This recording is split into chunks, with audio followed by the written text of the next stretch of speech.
नाज़रीन करام, बलूचिस्तान के अंदर ऑपरेशन मुकम्मल हो चुका है और इंतहाई अहम तफसीलात DGSPR ने पाकिस्तान के मीडिया को बताई हैं।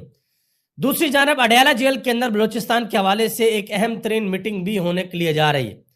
हुकूमत ने पाकिस्तान तहरीक इंसाफ के ऊपर यह इल्ज़ाम लगाया है कि बलूचिस्तान के अंदर जो सान्या हुआ इसके ऊपर हिंदुस्तान का मीडिया, BLA और पाकिस्तान तहरीक इंसाफ ये यक जुबान थे, यानी इन तीनों का मौकफ एक था। इसमें हकीकत कितनी है वो मैं आपको बताने के लिए जा रहा हूँ। बलूचिस्तान के मसाइल का हल क्या है, इसके ऊपर आदल बज़ाई, अख्तर मेंगल, कामरान मुर्तज़ा और बलूचिस्तान के जो चीफ मिनिस्टर हैं उन्होंने अहम तरीन बातें की हैं। शेर अफजल खान मरवत के हवाले से एक अहम खबर है, वो शायद किसी और पार्टी को ज्वाइन करने के लिए जा रहे हैं, इसके ऊपर भी बात करते हैं। आगे बढ़ने से कबल गुजारिश करूंगा कि वीडियो को लाइक कर दें, चैनल को सब्सक्राइब कर लें और मेरे उन तमाम दोस्तों का बेहद शुक्रिया जिन्होंने हमारे YouTube चैनल को सब्सक्राइब किया। सबसे पहले नंबर पे DGSPR ने कामरान शाद के शो के अंदर बात की है और बताया है कि ये जो ऑपरेशन हुआ है इस ऑपरेशन की क्या सूरत हाल है।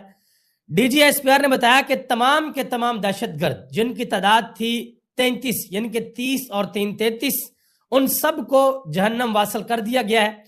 इस ऑपरेशन के अंदर 4 FC के एहलकारों ने जामे शहादत नोश किया है और फौज के ऑपरेशन से पहले 21 मुसाफिर शहीद हो चुके थे। जो क्लियरेंस ऑपरेशन किया गया उसमें कोई शहरी शहीद नहीं हुआ। ये बात DGSPR ने की है। एक और बड़ी अहम बात की, उन्होंने कहा जी ये जो वाकया बलूचिस्तान के अंदर हो गया है, इस वाकये के बाद जो रूल ऑफ गेम है ना वो तब्दील हो गए। ये बात की है DGSPR ने। मजीद उन्होंने एक और बात की, उन्होंने कहा कि मखसूस सियासी अनासर बजाय इसके कि अपनी कौम और रियासत के शाना बशाना खड़े हों, दहशतगर्दी के भयानक अमल के लिए बेबुनियाद जवाब पैदा करते नजर आ रहे हैं। सियासी इक़्तिदार की हवस में कुछ अनासर कौमी मफाद को भेंट चढ़ा रहे हैं। ये लोगों ने कहा जी ये DGSPR ने जो बात किया ये इशारा तहरीक इंसाफ की जानब है। इसके अलावा एक और बात की DGSPR, उन्होंने कहा जी सोशल मीडिया के ऊपर बहुत सा झूठ फैलाया गया, आर्टिफिशियल इंटेलिजेंस से तस्वीरें बनाकर वो चलाएगी और एक वीडियो भी चल रही थी जो कि बहुत पुरानी वीडियो थी, उसको ये कहकर चलाया गया जी इसी साने की वीडियो, वो बिल्कुल वाकई पुरानी वीडियो थी, मैंने खुद बहुत सी जगहों के ऊपर देखी है। तो ये लोगों से गुजारिश है कि कोई भी चीज सोशल मीडिया के ऊपर पोस्ट करने से पहले ना वेरीफाई जरूर कर लिया करें कि यार हम जो पोस्ट कर रहे हैं, जो चीज हम आगे फैला रहे हैं वो सही भी है या नहीं। ये बड़ा इंपॉर्टेंट है। अब जरा आगे आ जाए जी, जो हुकूमत ने ये कहा है जी पाकिस्तान तहरीक इंसाफ और BLA और हिंदुस्तान का मीडिया ये तीनों यक जुबान थे, इसके ऊपर बात करते हैं। लेकिन एक चीज मैं आपको बताऊं, उमर अयूब खान ने एक दिन पहले कौमी असेंबली के अंदर एक बात कही थी। उन्होंने कहा था कि सवाल ये पैदा होता है कि ये इतने ज्यादा दहशतगर्द इकट्ठे कैसे हो जाते हैं, 30 हैं, 33 हैं, 50 हैं, 80 हैं या 100 हैं, ये कैसे इकट्ठे हो जाते हैं। हमारी इंटेलिजेंस एजेंसीज को क्यों पता नहीं चलता, ये लोग इतना बड़ा हमला करने में कैसे कामयाब हो जाते हैं और फिर आम पाकिस्तानी जो बेगुनाह लोग हैं वो बेचारे इसका निशाना बनते हैं। ये सवालात उन्होंने पूछे थे और उन्होंने ये भी कहा था कि पाकिस्तान तहरीक इंसाफ के 5 लोग अगर किसी जगह पर इकट्ठे हो जाएं तो पुलिस आ जाती है, डंडे लेके वहां पर टीयर गैसिंग की जाती है, पकड़ा जाता है और जेलों के अंदर डाला जाता है। तो यहां पर इन दहशतगर्दों को क्यों नहीं पकड़ा जाता, ये उन्होंने बड़े सख्त सवालात पूछे थे। और अडयाला जेल के हवाले से ये इतलात हैं कि महमूद खान अचकजई और अख्तर मेंगल हो सकता है कि ये इमरान खान के साथ अडयाला जेल के अंदर एक इंतहाई अहम मुलाकात करें। ठीक है जी, ये बात बताई गई है।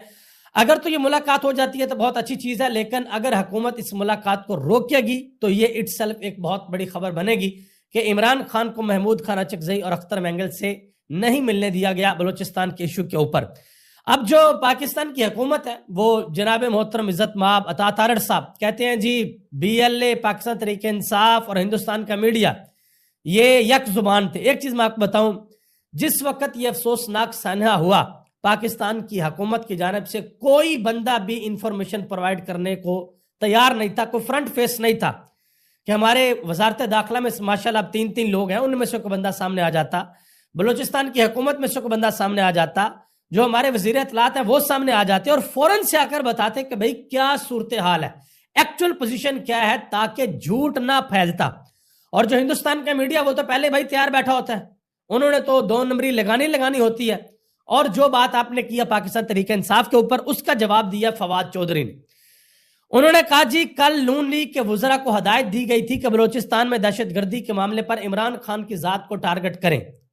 فواد چودھری نے کہا کہ یہ کس قدر احمقانہ بات ہے کہ حکومت یہ سیاسی بیانیہ بنائے کہ ملک کا سب سے بڑا لیڈر اور ملک کی سب سے بڑی جماعت علیحدگی پسندوں کی حمایت کر رہے ہیں۔ اندازہ لگائیں، انہوں نے کہا کہ اندازہ لگائیں آپ ریاست کا کیس کس قدر کمزور کر رہے ہیں اور علیحدگی پسندوں کو کتنا مضبوط کر رہے ہیں۔ یہ جواب دیا فواد چودھری نے عطا تارڑ صاحب کو۔ ٹھیک ہے جی، اس حوالے سے عمران خان کا ایک بڑا کلیئر اور واضح پیغام اڈیالہ جیل سے آیا تھا۔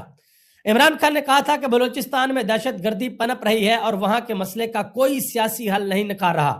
بلوچستان سمیت ملک بھر میں جب تک عوامی اعتماد پر مشتمل حکومت نہیں لائی جائے گی استحکام ممکن نہیں ہوگا۔ پوری دنیا کے اندر جہاں جہاں پر جمہوریت ہے، جہاں جہاں پر الیکشن ہوتے ہیں، جہاں جہاں پر لوگ الیکٹ ہو کر اسمبلیوں کے اندر پارلیمنٹ کے اندر آتے ہیں، وہاں پر ایک چیز مشترک ہے کہ اگر عوامی نمائندوں پر مشتمل حکومت نہیں ہوتی، پارلیمنٹ کے اندر عوامی نمائندے اگر نہیں پہنچتے تو پھر ان ملکوں کے اندر سیاسی استحکام نہیں ہوتا، عدم استحکام کی چیزیں شکار ہوتی ہیں۔ اور اسی جانب اشارہ عمران خان نے بھی اپنے پیغام کے اندر کیا تھا۔ پاکستان تحریک انصاف نے اپنے ٹویٹر اکاؤنٹ کے اوپر ایک ویڈیو لگائی ہے ایک خاتون کی، جس نے یہ کہا، اس خاتون نے یہ کہا کہ جو قیامت ہم پر گزر رہی ہے اللہ کرے کہ وہ قیامت ہمارے حکام کے اوپر بھی گزرے، جو بڑے لوگ ہیں ان کے اوپر بھی گزرے۔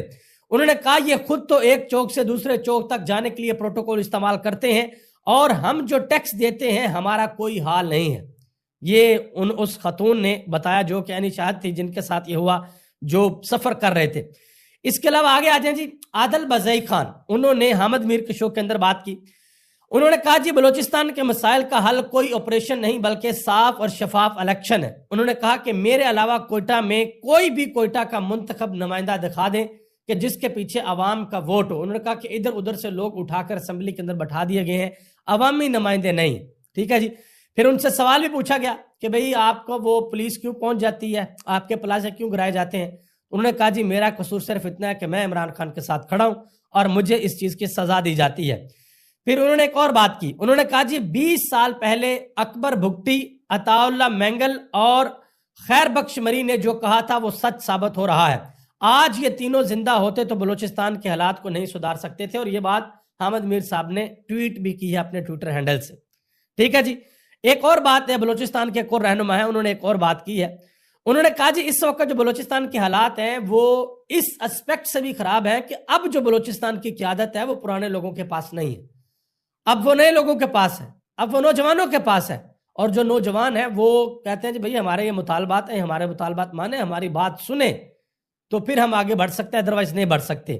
اختر مینگل نے بھی ایک بات کی ہے، انہوں نے کہا کہ اس حکومت اور پارلیمنٹ کے کارناموں میں یہ بھی شامل ہے کہ انہوں نے بلوچ روایات کو پامال کرتے ہوئے ایک خاتون سینیٹر کو ISI کے ذریعے اغوا کروا کے زبردستی ووٹ ڈلوایا۔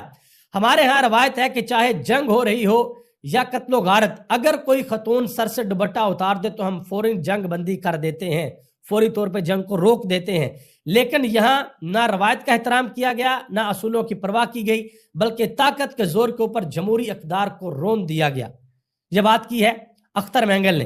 امیر باس نے ایک بات کی، انہوں نے کہا کہ جب تک ریاست بلوچستان میں اپنی مرضی کی حکومتیں بنانا نہیں چھوڑے گی، بلوچوں اور پشتونوں کے شکوے کھلے دن کے ساتھ نہیں سنے جائیں گے، بات بات پر دہشت گرد اور غدار کہنا نہیں چھوڑیں گے، لوگوں کے جائز شکووں کو حب الوطنی کے پیمانے پر پرکھنا نہیں چھوڑیں گے، تب تک آپ بلوچستان میں لاکھ آپریشن بھی کر لیں، ہزاروں دہشت گرد بھون ڈالیں، لیکن آپ پھر بھی بلوچستان کے عوام کا دل نہیں جیت